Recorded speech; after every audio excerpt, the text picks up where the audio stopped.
예배 가운데 여러분과 제가 함께 은혜 받으실 말씀은 요한계시록 3장 14절에서 17절까지 말씀입니다.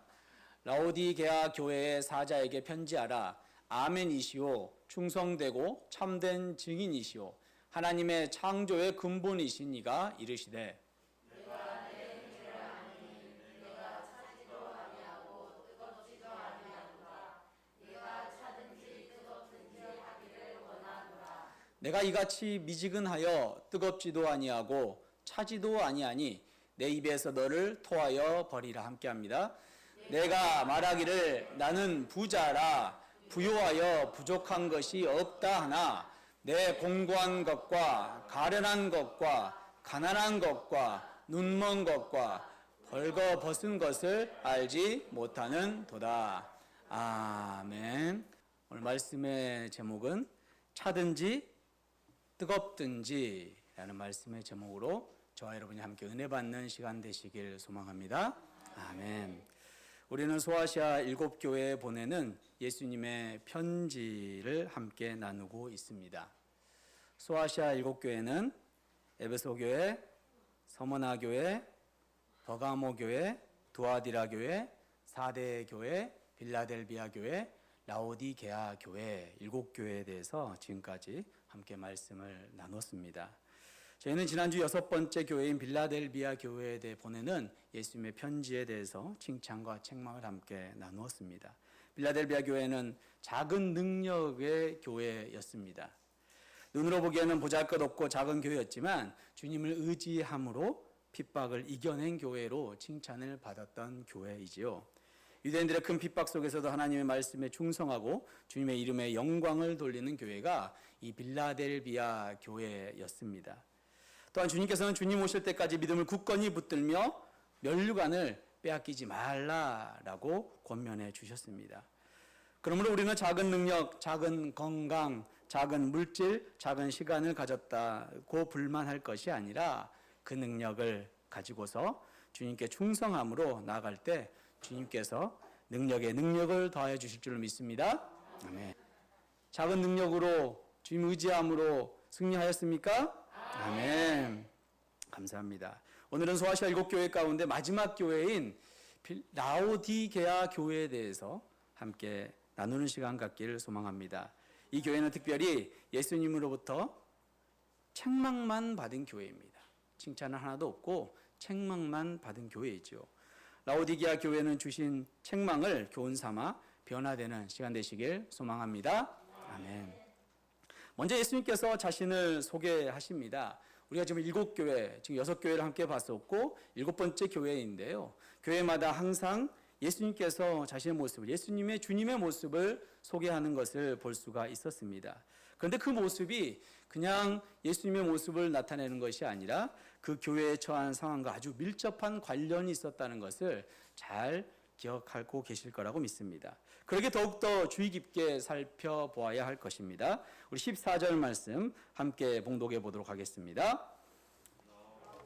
라오디게아 교회의 사자에게 편지하라. 아멘이시오. 충성되고 참된 증인이시오. 하나님의 창조의 근본이시니가 이르시되. 아멘.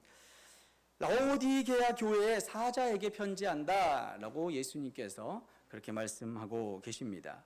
사자는 누구를 의미하는 걸까요? 당연히 목회자겠죠. 라오디게아에 있는 교회의 목회자에게 편지한다라고 그렇게 서두를 시작하고 있습니다. 다른 서신서에서 똑같이 시작을 하는 것을 볼 수가 있지요. 왜 교회에 편지하는 것을 굳이 목회자한테 편지한다고 했을까요? 당시는 인쇄술이 많이 발달하지 않았기 때문에 그 목회자에게 서신을 전하게 되면 목회자가 모든 교회 앞에서 그 편지를 낭독하는 그러한 모습이 있었습니다. 그래서 예수님께서 그렇게 사자에게, 목회자에게 먼저 편지한다고 말씀하고 있는 것입니다. 주님의 첫 번째 모습은 뭐라고 말씀하고 계신가요? 아멘이시오. 예수님의 첫 번째 모습이 아멘이시오라고 이야기하고 계십니다. 아멘. 아멘은 세계 만국 언어이지요. 어떤 만국 언어냐면 예수님을 믿는 그리스도인들에게 아멘은 똑같이 다 적용되는 말씀입니다. 그래서 아프리카를 가든 미국을 가든 영국을 가든 유럽을 가든 성경을 보면 아멘은 똑같이 하는 것을 볼 수가 있지요. 우리는 언제 아멘을 사용하나요? 하나님 말씀에 동의했을 때. 그러합니다. 진실로 그렇습니다. 믿습니다. 그러하기를 원합니다. 라는 뉘앙스에 우리는 아멘으로 따라합니다. 그러신가요? 네. 그런데 원래 아멘의 의미는 그런 의미도 있지만 진리, 진실로, 진실성이란 의미를 갖고 있다고 합니다. 이사야 65장 16절 말씀입니다. 이러므로 땅에서 자기를 위하여 복을 구하는 자는 진리의 하나님을 향하여 복을 구할 것이요. 여기서 진리의 하나님, 이 진리라는 단어가 아멘이라는 단어를 쓰고 있는 것이죠. 아멘 엘로힘 해서 진리의 하나님이라고 표현하고 있는 것입니다. 또 하나님을 진리의 하나님으로 부르고 있고요. 그리고 예수님께서도 중요한 말씀을 하실 때마다 진실로 진실로 너희에게 이르노니 라고 말씀하시는데 이때 이 진실로 진실로라는 의미가 히브리어로 아멘 아멘이란 의미라는 것입니다. 예수님께서는 라오디아 교인들에게 자신을 아멘이라고 밝히고 계신 것이죠. 나는 진리요. 나는 진실이요. 나는 참의 근원이시다라고 의미하고 있는 것입니다. 이어지는 두 번째 소개는 뭐라고 소개하고 계십니까? 충성되고 참된 증인. 충성되고 참된 증인이라고 표현을 하고 계십니다. 주님의 성품이 충성되고 진실하실 뿐만 아니라 그것을 증언하고 있다는 것이죠. 우리말 성경으로 24절을 한번 해석해 보겠습니다. 봉독해 보겠습니다. 너는 라오디아 교회의 사자에게 이렇게 써라. 아멘이시요 신실하고 참된 증인이시요 하나님의 창조의 근원이신 분이 이렇게 말씀하신다. 아멘. 지금 충성되고 우리 개역 개정에서는 충성되고라고 번역한 것을 우리말에서는 어떻게 번역하고 있나요? 신실하고라고 번역하고 있는 것이죠. 그래서 이 신실하다라고 해석할 수 있는 것입니다. 충성됨, 신실함으로 번역할 수 있는 것이죠. 우리가 믿고 따르는 주님은 변함이 없는 신실하신 분이십니다. 또한 참되신 증인이라고 말씀하고 있는 것이죠. 진실된 증인이란 뜻인데 무슨 증인일까요? 어떤 증인을 의미하는 걸까요? 언약의 증인, 복음의 증인, 구원의 증인 되신 줄로 믿습니다. 우리를 구원해 주신 예수님이 살아계시기에 우리의 구원은 확실한 것입니다. 마지막으로 예수님은 뭐라고 증언하십니까? 뭐라고 표현하고 계십니까? 하나님의 창조의 근본이신다라고 소개합니다. 창조의 근본이신다. 창세기 1장 1장 뭐로 나왔습니까? 1장 1절 태초에 하나님이 천지를 창조하시니라. 아멘. 모르시는 분 계신가요? 태초에 하나님께서 천지를 창조하시니라. 하나님께서 말씀으로 온 세계 만물을 창조하신 줄로 믿습니다. 요한복음 1장 3절 말씀입니다. 만물이 그로 말미암아 지은 바 되었으니 지은 것이 하나도 그가 없이는 된 것이 없느니라. 아멘. 그가 누구죠? 그가 누굽니까? 요한복음이죠? 그가 누굽니까? 특별히 여기서는 말씀으로 오신 분을 얘기하는 예수님을 의미하죠. 예수님. 요한복음 1장 1절부터 읽어보시면 말씀을 얘기하는 예수님을 의미합니다. 그래서 지금 요한복음 1장 3절 말씀은 신약 성경에서도 예수 그리스도께서 만물을 창조하심을 분명히 밝히고 있는 것이죠. 사도 바울도 상세히 설명하고 있습니다. 골로새서 1장 15절, 16절, 17절입니다. 그는 보이지 아니하는 하나님의 형상이요 모든 피조물보다 먼저 나신 이시니 만물이 그에게서 창조되되 하늘과 땅에서 보이는 것들과 보이지 않는 것들과 혹은 왕권들이나 주권들이나 통치자들이나 권세들이나 만물이 다 그로 말미암고 그를 위하여 창조되었고 또한 그가 만물보다 먼저 계시고 만물이 그 안에 함께 섰느니라. 아멘. 사도 바울이 무엇이라고 고백합니까? 예수 그리스도께서 창조주 되신다. 아멘.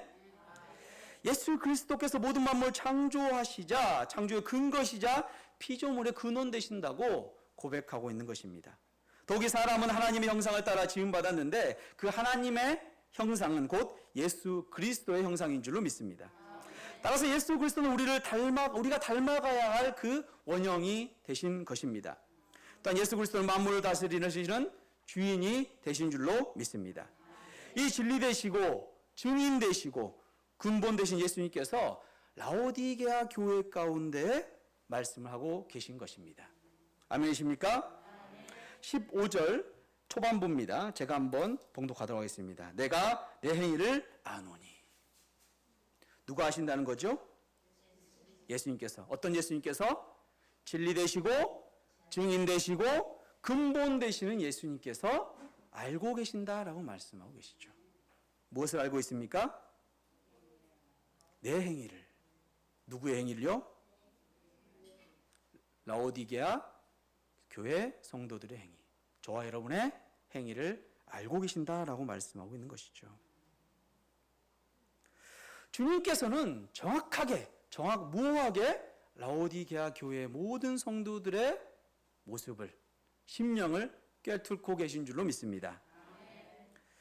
주님 육적, 영적 상태에 완전히 꿰뚫고 계시다고 말씀하고 있는 것이죠. 17절 말씀입니다. 우리 함께 봉독해 보도록 하겠습니다. 내가 말하기를 나는 부자라 부요하여 부족한 것이 없다 하나 내 공고한 것과 가련한 것과 가난한 것과 눈먼 것과 벌거벗은 것을 알지 못하는 도다. 아멘. 예수님께서 모든 것을 다 알고 계신다고 말씀하고 있는데요.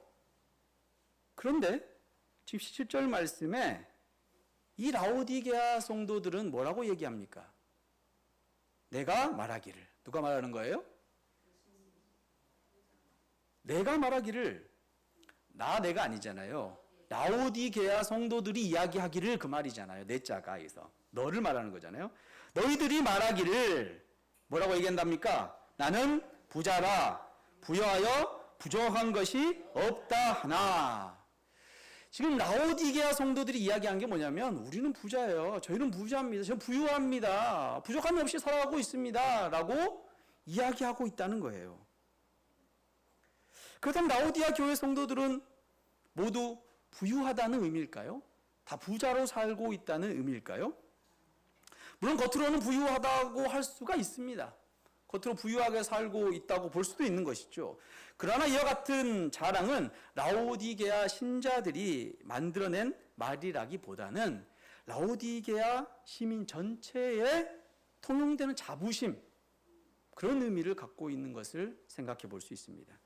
한 도시에 속해서 존재하고 있으면 그 안에 있는 교회들은 그 도시의 분위기에 따라갈 수밖에 없습니다. 당연한 이치죠. 세상 문화를 같이 살아가니까요. 당시 라오디게아의 모습을 보면 소아시아에서 있어서 가장 부유한 도시였어요. 소아시아의 도시 중에서 가장 부유한 도시가 라오디게아 도시입니다. 그것을 자신들만 생각하는 게 아니라 소아시아의 모든 사람들이 다 알고 있는 사실이에요. 부자 도시 하면 라오디게아 도시라고 얘기하는 거예요. 제가 여러분에게 물어보겠습니다. 여쭤보겠습니다. 이 세상에서 가장 강대국이 어디죠? 저만 그렇게 생각하나요? 미국 아닙니까? 미국. 예. 그렇게 여기듯이 지금 이 라오디게아 이 도시는 모든 소아시아 사람들이 가장 부유한 도시라고 여기는 도시가 이 라오디게아 도시라는 것이죠. 이는 기름진 계곡과 몇몇 주요 도로들을 교차점으로 위치해 있어서 교역과 은행, 어부 중심이 되었기 때문에 가장 부유한 도시였다고 할 수가 있습니다. 그리고 그 지역에서는 나는 양모는 결이 부드럽고 색깔은 광택이 나는 검은색이고 그래서 고가품의 옷이 만들어졌다고 합니다. 로마시그에 건설된 또한 극장이 있었고요. 경기장이 있었고 또 목욕탕 시설, 체육관도 거기 라오디게아 도시 안에 있었다고 합니다. 얼마나 부유했는지 상상을 해볼 수가 있는 것이죠. 라오디게아 도시는 그래서 소위 백만장자들이 살고 있는 도시다. 이렇게 사람들이 생각할 수 있는 도시가 이 라오디게아 도시였답니다. 그리고 라오디게아라고 하면 유명한 것이 또 하나 더 있는데요. 그게 뭐냐면 의학적으로 귀와 눈을 치료하는 고약, 그 안약 같은 게 굉장히 유명하게 발전됐던 도시가 이 도시라고 합니다. 그러니까 부자인 도시이면서 의학도 발전했어요. 사람들이 살기에 좋을까요, 안 좋을까요? 좋지요.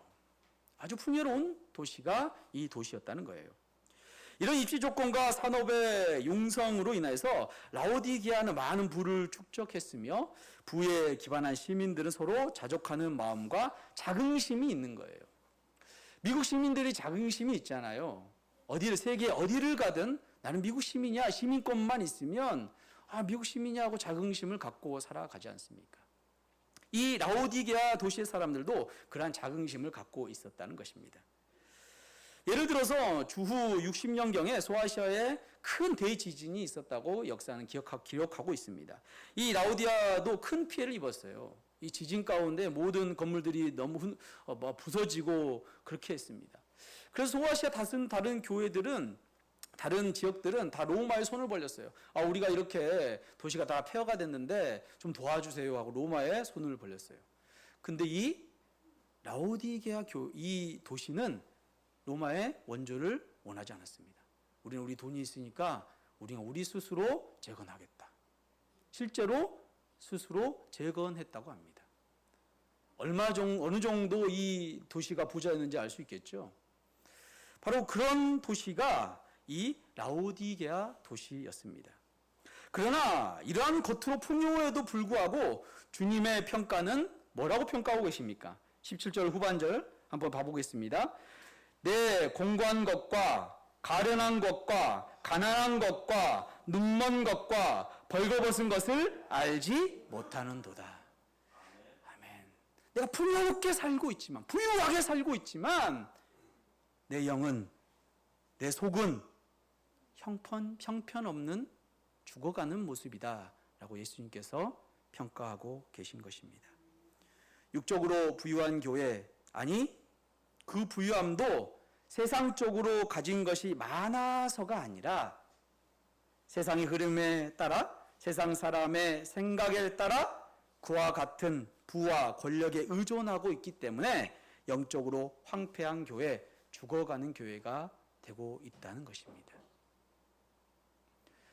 라오디아 교회의 그 성도들이 다 부자여서가 아니라 그들은 자긍심이 있었어요. 우리 도시 부유한 도시야. 내가 부자여서가 아니라 우리 도시가 부자여. 그런 자긍심이 충만하게 있었던 사람들이 이 라오디게아 성도들이었다는 것이죠. 세상에서 성공하고 형통하다는 것이 잘못된 것이라고 말씀드리는 것이 아닙니다. 이 세상에서 많은 것을 가지게 되었을 때도 하나님을 의지하고 항상 영적으로 깨어있고 가난한 심령으로 살아가게 된다면, 그리고 많은 것을 다시 주님께 다시 내어놓게 된다면, 주님의 뜻대로 살아가게 된다면 부자로 사는 것이 왜 나쁘겠습니까? 세상의 돈, 권력, 그리고 편안한 삶, 쾌락을 쫓는 삶에 빠지기 쉽기 때문이죠. 그러다 보면 결국 스스로는 부유하고 부자이며 부족한 것이 없다고 하는데 그 영혼은 공고하게 되고 가난하게 되고 죽어가게 되는 것입니다. 지금 라오디게아 교회 상태가 이런 상태인 것이죠. 육체적으로 풍요하기에, 아니 그렇게 느끼기에 영적으로도 건강하다고 그렇게 착각하고 있는 교회가 라오디게아 교회라는 것입니다. 사랑하는 성도 여러분, 라오디게아 교회의 모습이 어디서 많이 본 듯한 모습이 아닌가요? 잘 모르시겠나요? 한국 교회는 어떻습니까? 저와 여러분의 모습은 어떻습니까? 여러분 가난하십니까? 식사를 못 하십니까? 아니면 잘 곳이 없어서, 혹시 잘 곳이 없어서 땅을 바닥 삼아 하늘을 이불 삼아 혹시 주무셨습니까? 아니지요. 지금 한국교회, 우리 대한민국 굉장히 부유한 나라입니다. 지금 G7 정상회담이 영국에서 열리고 있죠. 거기 그 나라에 우리나라가 초청됐지 않습니까? 조금 과장되게 표현하자면 세계에서 7번째 안에 드는 부유한 나라가 우리 대한민국이라는 겁니다. 식당에 가면 음식물 쓰레기가 넘쳐나고요. 저희 집도 마찬가지인 것 같습니다. 이런 부유한 나라에서 저와 여러분은 믿음 생활을 어떻게 하고 계십니까? 오늘 예배당에 나오면서 어떠한 마음으로 나오셨습니까? 주님을 만나는 일에 설레임으로 오셨나요? 간절함으로 나오셨습니까? 아니면 습관적으로 나오셨습니까? 봉사하러 나오셨습니까?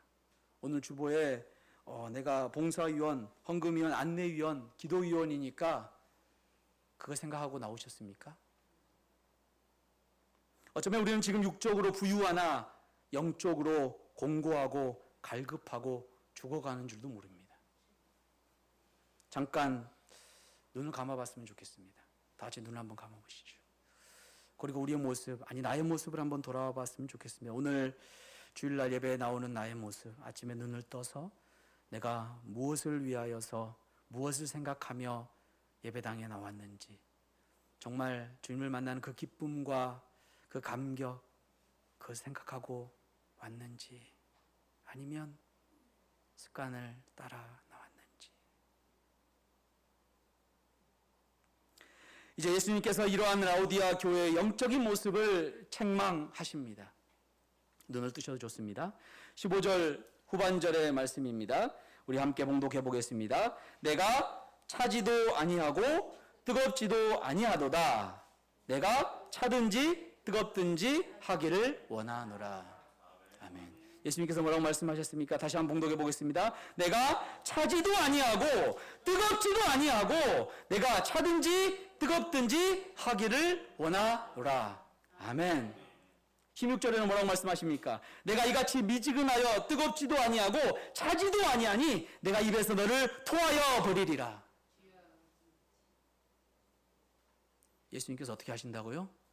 토하여 버리신다고 말씀하십니다. 예수님께서 어떻게 표현하십니까? 차갑지도 뜨겁지도 아니하다고 표현하고 계신 것이죠. 무슨 의미인가요? 무슨 의미일까요? 무슨 의미인가를 이해하기 위하여 라오디게아의 그 당시 상황을 좀 생각해 볼 필요가 있습니다.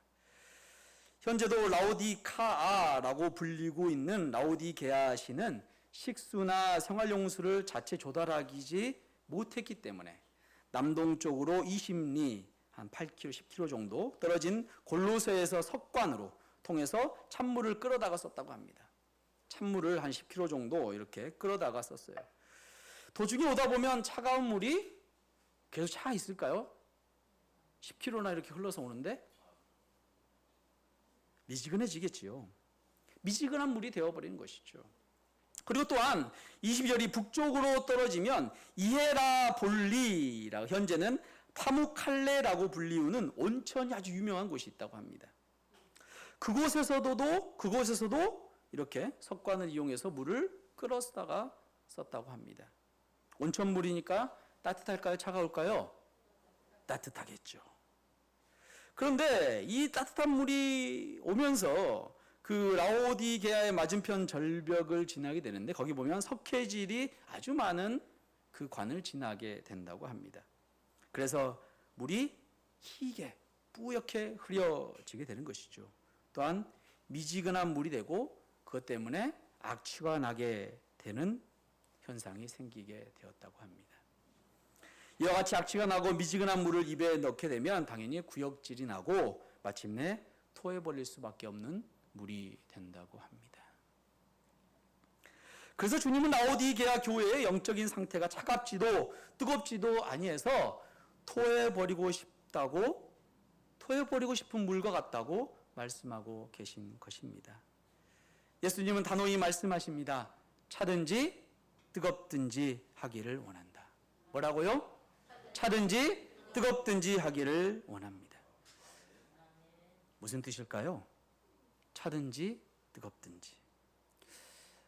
여러 가지 해석이 있을 수 있습니다. 대부분은 뜨거운 것을 뭐라고 해석하냐면 뜨거운 열정을 회복하라. 뜨겁게 예수님을 따르라. 뜨겁게 주님을 따르라. 라고 뜨거운 것을 해석을 많이 합니다. 차가운 것은 무엇이라고 해석합니까?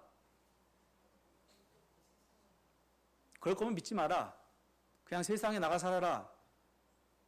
라고 해석을 많이 하지요. 그런데 주님께서 믿을 거면 확실히 믿어 영생을 얻고 그렇지 않을 거면 세상에 나가서 영벌 지옥에 살아라. 이렇게 말씀하셨을까요? 물론 이렇게도 해석할 수 있죠.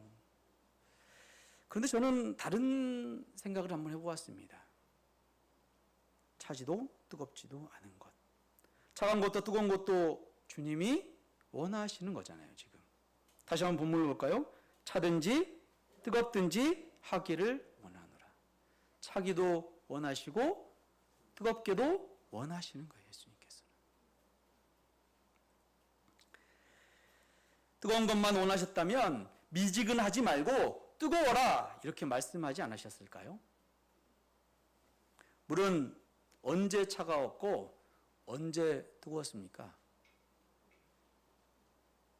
물은 언제 차가웠고 언제 뜨거웠습니까? 지금 라오디게아의 지역의 상황을 보면 언제 뜨거웠고 언제 차가웠습니까? 처음 출발했을 때. 처음 20열이 한 10여 킬로 떨어진 그곳에서 처음 출발했을 때는 차가웠습니다. 또 20열이 떨어진 그 처음에 출발했을 때는 따뜻했어요. 근데 이게 지나오면서 어디에 도착했습니까? 라오디게 이 지역에 도착했을 때 차가웠습니까? 미지근했지요. 먹을 수 있는 물이었나요? 먹을 수 없는 물이 되어버린 것입니다. 이 처음 출발했던 물이 흐르면서 식어버렸고 또한 불순물이 첨가되게 되어버린 것이지요. 그래 처음 본연의 모습, 차가웠던 그 차가움, 뜨거웠던 그 뜨거움을 잊어버리게 된 것입니다.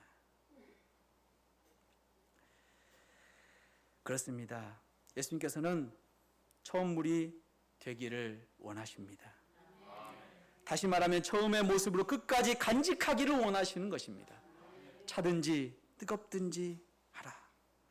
예수님으로부터 받은 처음 은혜를 끝까지 잊지 말라고 말씀하시는 것입니다. 그 은혜를 잊게 되면 그 은혜에 세상 불순물이 들어오게 되면 자신의 공로를 드러내게 되면 언젠가부터 하나님을 없다 하게 되는 것이죠. 하나님의 자리에 자신이 올라가 있는 거게 됩니다. 무엇을 잊어버리면요?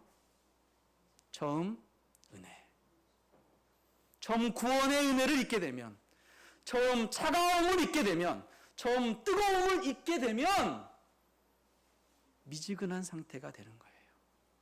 세상에 불순물이 들어와서. 처음 차가운 물이 끝에도 차가워야 될 줄로 믿습니다.